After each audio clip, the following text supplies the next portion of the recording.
connecting with people.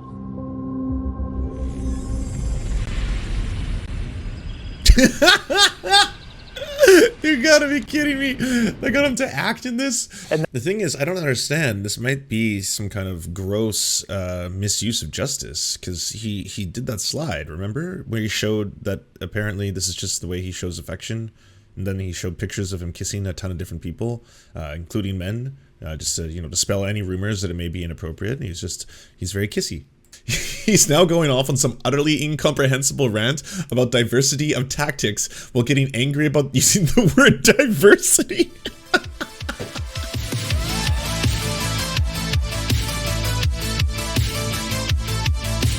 Kind of hard if you're on social media all the time not to have seen whatever is going down with Mitt Romney and Kyrsten Sinema.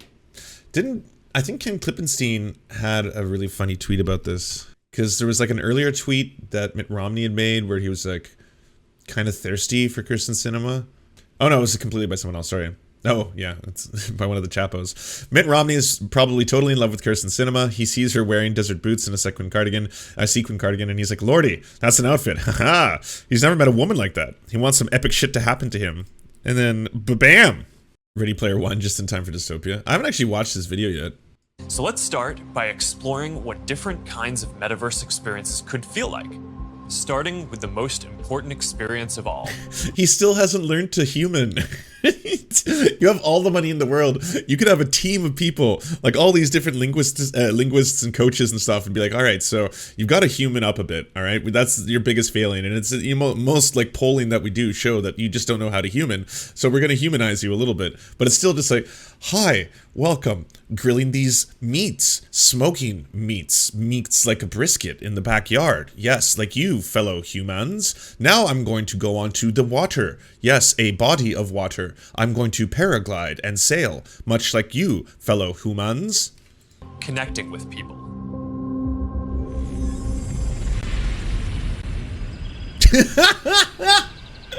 You gotta be kidding me. They got him to act in this? Alright, so at this point, Mr. Zuckerberg, what you want to do is just look up into the sky and then just bewilderment. That's what you're doing. He's probably... No, Mark, like you're really surprised to see something. No, Mark. Do you not know human emotions? Just smile. Just smile with glee. Imagine you put on your glasses or headset and you're instantly in your home space. Whoa. It has parts of your physical home. It's like VR chat. It has things that are only possible virtually, and it has an incredibly inspiring view of whatever you find most beautiful. Sleep Easy. Ska2 Network is part of We Are the Union. Yeah, I've got it queued up right behind this. I'm gonna play it. Hey, are you coming? Yeah, just gotta find something to wear. We Are the Union is super based. Alright. This looks so similar. Like, I've used my friend's VR headset. This looks so similar to the actual default room that the Oculus Rift puts you in. Like, as soon as you put on the Oculus Rift, it looks like this room. Perfect. Boy. Oh, hey, Mark. Hey, what's going on? Hi. What's up, Mark? Whoa. We're floating in space? So let's start. It's VR chat, except it makes your parents turn into QAnoners. Awesome. That was the one thing missing from VR chat, that it turned my parents into QAnoners. But now we have that. It's about time, okay? So we got VR chat, and it turns your parents into QAnoners. Cool. Facebook CEO Mark Zuckerberg announced Thursday that his company's Connect event, it will be a new name, and the name will be Meta. We are a company that builds technology to connect. Together, we can finally put people at the center of our technology, and together we can unlock a massively bigger creator economy. Wow, you're saying the quiet part out loud.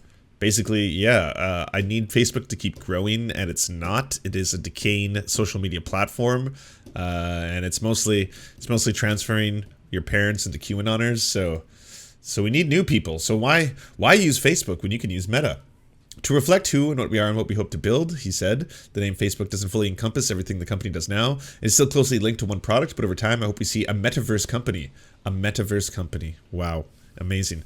Remember when MySpace decided that, hey, you know how we've lost like an enormous part of our user base? Why don't we rebrand as like this kind of music platform? So you go to MySpace to watch music videos and share music with friends and then watch music. And hey, we've even got some really huge names who are going to do exclusive releases on MySpace. It'll work. It'll work. I promise you. Because that's how social media works, you know? When there's a decaying social media platform, but they change a few things, people just flock to it out of nowhere. Like, oh, whoa, this is new and exciting. Huh.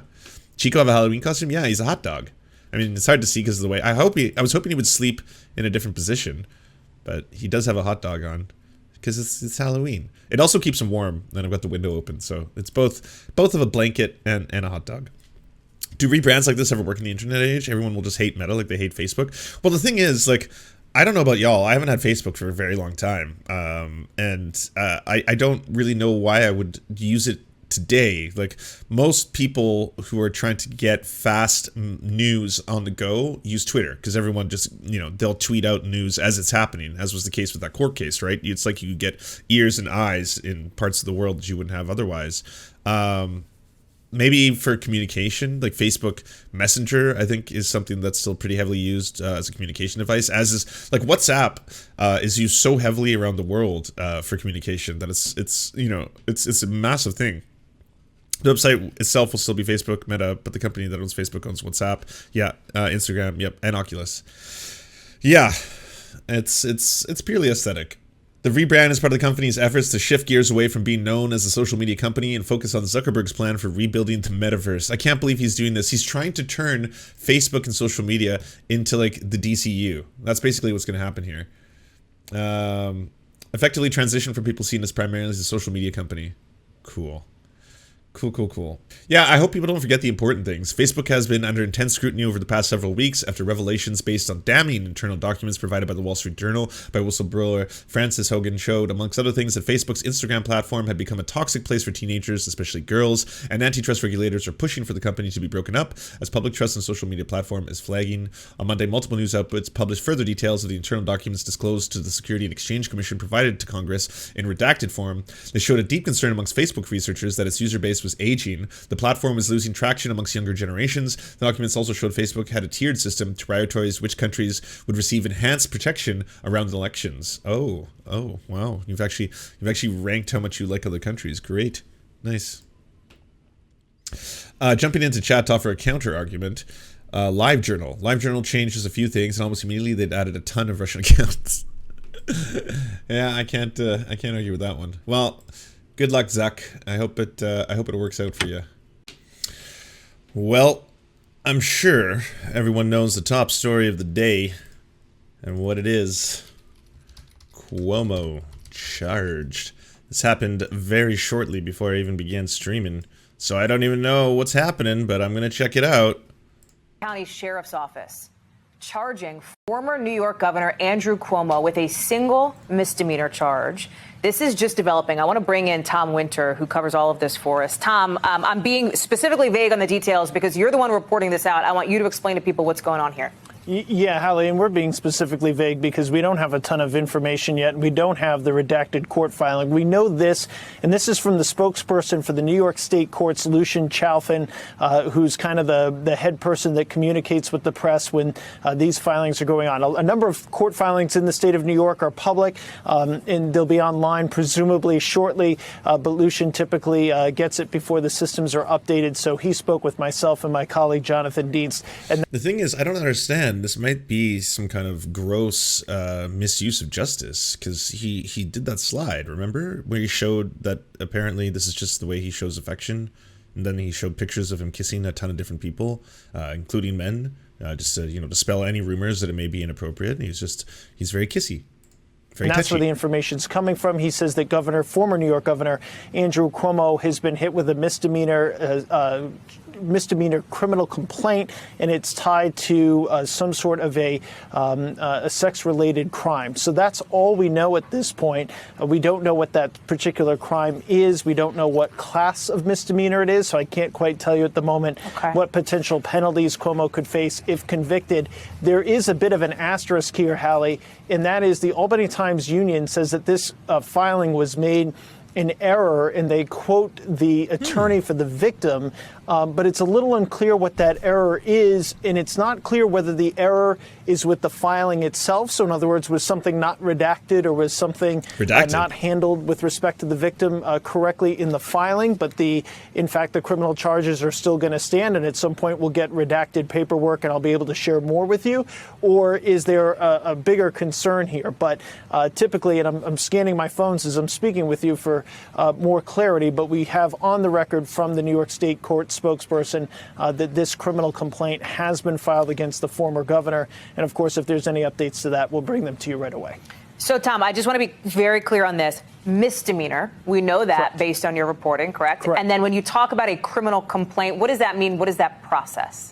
It's criminal charges. At some point, the governor will be processed and arrested, and then just depending upon what type of class it is. So you can have a Class A, you can have other different types of class misdemeanors. If it's a Class A misdemeanor, he faces up to 1 year in prison, potential of a fine, or 3 years of probation. If it is a Class A misdemeanor that I'm thinking it could be based on what we know on this particular investigation that was being led by the Albany County Sheriff's Office, it is unlikely that the governor would have to register as a sex offender just because of New York state law. But again, until we get that court paperwork and see the specific charges, at this point, I'm just sharing what we kind of generally have believed, but not what anybody has confirmed.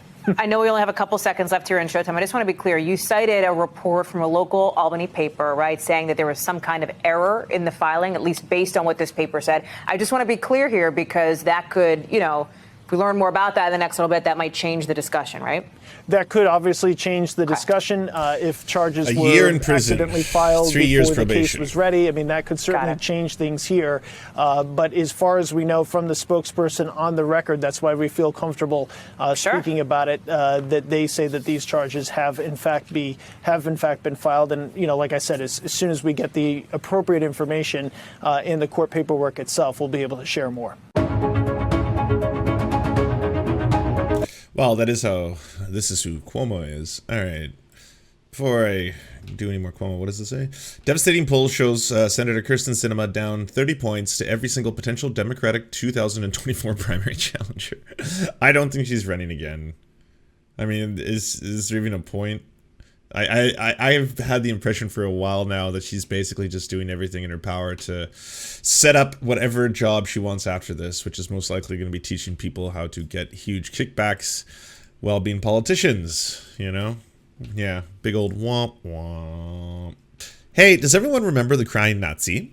The crying Nazi became pretty famous during, of course, the Tiki Torch protests that were going down. There is in Richard Spencer was cross collaborating with the crying Nazi a little bit. Oh, is everyone not familiar? All right, well maybe I'll just show you 2 seconds of the crying Nazi before. Hope this doesn't pull up some really weird things. There he is.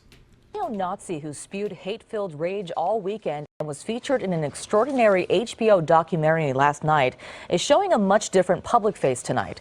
He posted a video of himself crying today. KCAL9's Andrea Fujii live tonight in our newsroom with that story. Andrea. Susie, Christopher Cantwell is clear about white nationalist views on his podcast and played a prominent role in the Charlottesville rally. HBO cameras followed him all weekend, capturing his frightening and chilling actions. But tonight we're seeing a much different side of the white power leader. Jews will not replace us! This guy. This is the crying Nazi. The man in the black shirt is Christopher Cantwell, one of the organizers of the alt-right group that marched in Charlottesville. He's prominently featured on the HBO show Vice, where he explained some of his views. Michael Brown and Tamir Rice and all these different things happen. Every single case, it's some little black behaving like a... Chico just farted. I wonder if that was because the crying Nazi came on screen. He was like, oh, fuck this. Savage. In the video, he claims his group Savage did not Chico. agitate the masses. Don't and double he down on was the hate pepper crimes. sprayed twice. You got mace? Yeah. By who? By commies. We're not non-violent. We'll kill these people if we have to. But now, Cantwell posted a video online appearing emotional over possibly being in trouble with the law. I've been told that there's a warrant out for my arrest. And they said that they wouldn't confirm it, but that I could find this out if I, excuse me, that I could find this out if I wanted to go to a local magistrate or something like that. He says his group is the one under attack. We have used every peaceful and lawful means by which to redress our grievances, and our enemies just will not stop. He also warned followers of his anti-Semitic podcast to stand down, writing on his website, "My fear is this: if someone shoots at our guys, it will start a war. We will end many lives before military and law enforcement move in on it." Okay, so all y'all know who the crying Nazi is now. So the crying Nazi is appearing in court. So apparently it's not going well. In his opening statement, Christopher Cantwell immediately brings up that he doesn't know if the jury is intellectually curious enough to read Mein Kampf, but this is not going well. These live tweets are wild. Cantwell, going off on a tear about how lunatics call him racist, but race is central to his worldview, went on to denounce the demonstrably false idea that all men are created equal, how the world would be a dull place if there wasn't enough R-slur. Obviously, I can't see the jury's face right now, but I imagine some of them are already wondering how much in damages Cantwell will be found liable for. He's now going off on some utterly incomprehensible rant about diversity of tactics while getting angry about using the word diversity.